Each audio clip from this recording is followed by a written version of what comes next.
Welcome everyone to the Policy and Resources Committee. I declare the meeting open. Apologies. We've had apologies from Councillors Tracy Dickinson and Dave Hanratty. Are there any other apologies?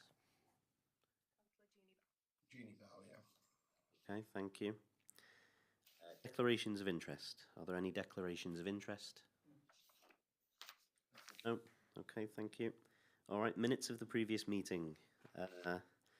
You've all got the minutes of the previous meeting. Are there any issues that need to be raised from it? Okay, so can we accept them as an accurate record? Thank you. Item 4. We've got the service delivery plan for 2024 to 25, April to December. So if I could ask the Chief Fire Officer, Nick Searle, to talk us through it. Thanks, Chair.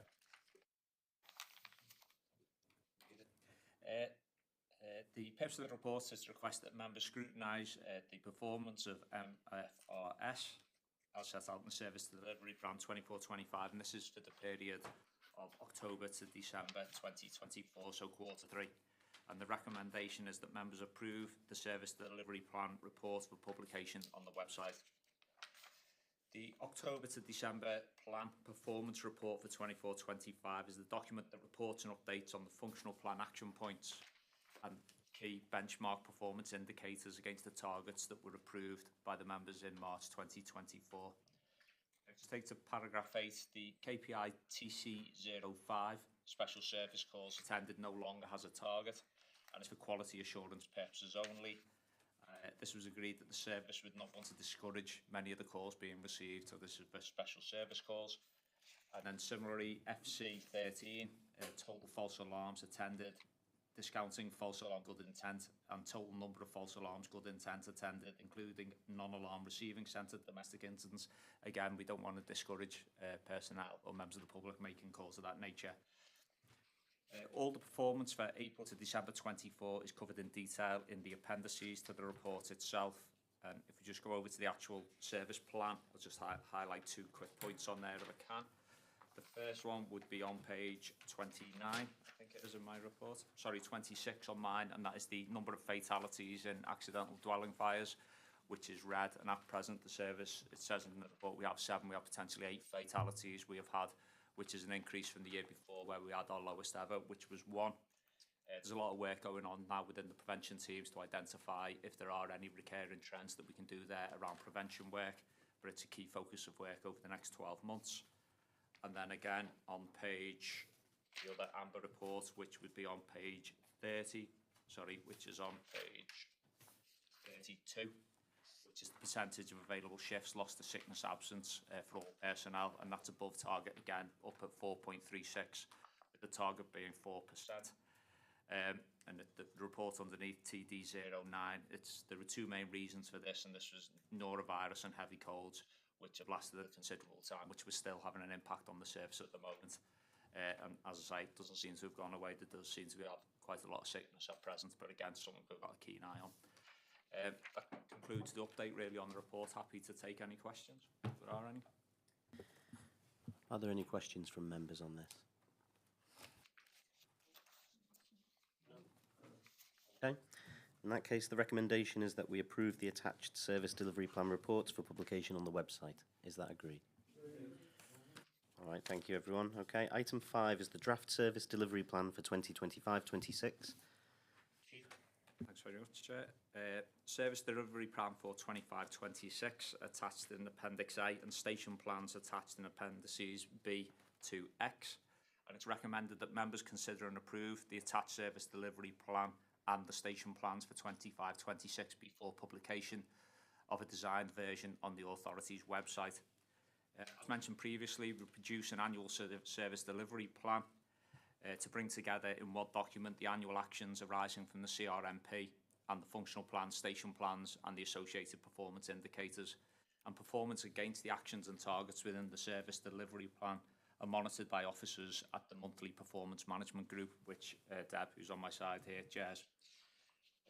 Targets for station outputs have been set by staff in consultation with the relevant functions, and targets are bespoke to each particular station area, taking into account the local risk and the seasonal risk. For example, Liverpool City Centre Fire Station has a large number of commercial buildings, so they require more site-specific risk information targeting, whereas a station like Heswell, very little large buildings of note that require SSRI, they will have more home fire safety checks due to the large proportion of over 65, so it's bespoke to each particular station.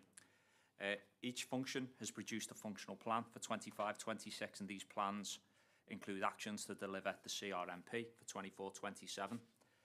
And the 12-week consultation process, as we're aware, commenced on the 4th of March 2024 for the new CRMP. Again, all the appendices are at the back there. All of the individual station plans that, as I say, are bespoke for each particular station have been rigorously checked by everyone. The station managers, the actual firefighters on the station have been included in designing each of these plans. And it's the piece of work that station, if you go onto a station, you'll see it up on the notice board in the station, and they work to the targets within that. So it sets the work really for each individual station. But again, Chair, happy to take any questions. Any questions on item 5? No? Okay. All right, thank you. The recommendation is that we consider and approve the service delivery plans at Appendix A and Appendices B to X before we publish a designed version on the authority website. Is that agreed? Okay, thank you. Item 6, we've got the staff survey results, the April to December update. Chief? Thanks very much, Chair. It's to inform members of the results of the 6th MFRA Staff Engagement Survey, which and where some of the members had the opportunity to dial into and see. A fantastic result, really, from the staff survey. And it's recommended that members note the survey outcomes. Members are aware that the 6th Staff Engagement Survey took place from October to December last year. Through the delivery of the 6th survey, we've been able to benchmark our engagement progress against the results from 2022 and previously. People Insight, who come in and do the survey on our behalf, currently provide staff surveys for 33% of fire and rescue services, which does in itself provide a really good benchmark for us. The survey itself was open from 23rd of October until the 11th of December, with regular targeted staff communications to encourage completion. The survey response rate was 41%, so that's 422 of our staff, which was an improvement on the 32% in 2022. And as was the case back in 2022, we offered to donate £2 per survey to the Firefighters Charity as an additional incentive. We have struggled in the past to get people to do it again. When we do it in the future, we'll try other methods to really get everyone to try and complete, but we really did push all the stops out for this to try and get everyone to complete it. But 41% benchmarked really quite a high performance in itself. The questions of the survey itself are at the back of the report on page 309, as are the results themselves that we're working through. Deb's just working on something to go out on the intranet and work for the staff, where they'll be able to see the comments and the additional work that was sent in. But happy to take any questions, Chair. Are there any questions on the staff survey? Councillor Byron? Yes, thank you very much. It's always, a nervous thing. You don't know what's going to be in the survey, and, actually dialing in and watching the thing unveil, it was like the Oscars, really. You didn't know who was going to be or what the result was going to be in the little golden envelope. But we are very fortunate. I won't say we're lucky, we're very fortunate. We've got fantastic staff. Their engagement has been good. The direction of travel in terms of those engaging with it has been upward. Not what we want by any means. It would be nice to have 100% response, but in these, or buy-in, in these sort of surveys, everybody knows themselves. You get survey fatigue as well if you're online a bit. So this is very good. And I think it's listening to our staff that's important. And when we go around and talk to staff and say, did you engage, did you fill in the survey? There's no pressure on that. But then you can say to people, well, what is it? What's the issues? What's it about? What do you want to tell us? And I think that is the important part. Is it's a partnership to keep the public safe, to keep our staff safe, to keep them engaged. It's a changing workplace, post-COVID, financial restrictions, all sorts of other stuff, working from home, lots of changes in the working life. So we are open, we are listening, We are very, very interested in what people have to say. And, you know, let's just hope that we can continue seeing an increased engagement. But I don't know whether it's an issue for the scrutiny panel themselves, whether the scrutiny panel want to do some more, you know, choose parts of this and examine areas within that survey. That's up to them in their work programme. But if the members of the scrutiny panel would want to do that, I'm sure we then, you know, either community safety or policy or the full authority would be very interested to see what they had to say. Yeah, thanks. So just to come back on that point in terms of staff survey and scrutiny, I know this was mused by the scrutiny committee themselves, and what I've agreed is following the conclusion of this municipal year, we'll be collating a new scrutiny forward work plan. We'll be having a workshop at which that will be put forward and that we can discuss further with the scrutiny members for next year if there's any specific areas they want in the survey or more general, and that will be fed back to members. Thank you. Yeah, as the chair says, the survey, it's really, really important to the organisation, to be honest, and the engagement score of 88% of the staff who filled it out is a fantastic result, and it shows a massive direction of travel for the organisation over the last few years, and long may that carry on. The work Deb's doing now, which is we don't just look at the actual facts and figures and the scores against the questions that we asked, we're now going into detail around the comments that were made, and we're benchmarking those, taking a really good look, and then we share them with the individual directors of each of the departments within the organisation so they know exactly what's going on in their area. We can't identify who the individuals are. We're just really important that we know what's getting said so that we can work out a way to deal with it. So we take it really, really serious over the next couple of years, and we do utilise it really frequently around how we're going to drive change and improve over the coming years. So really, really important piece of work. Thanks, Chair. Any other questions? Councillor Murray? Thanks, Chair. I'm on page 303, and I'm looking at the response rate and the overall engagement score, and I'm not sure what the response rate really is, because it's saying here it's 41%, and then it's saying the staff survey was 88%.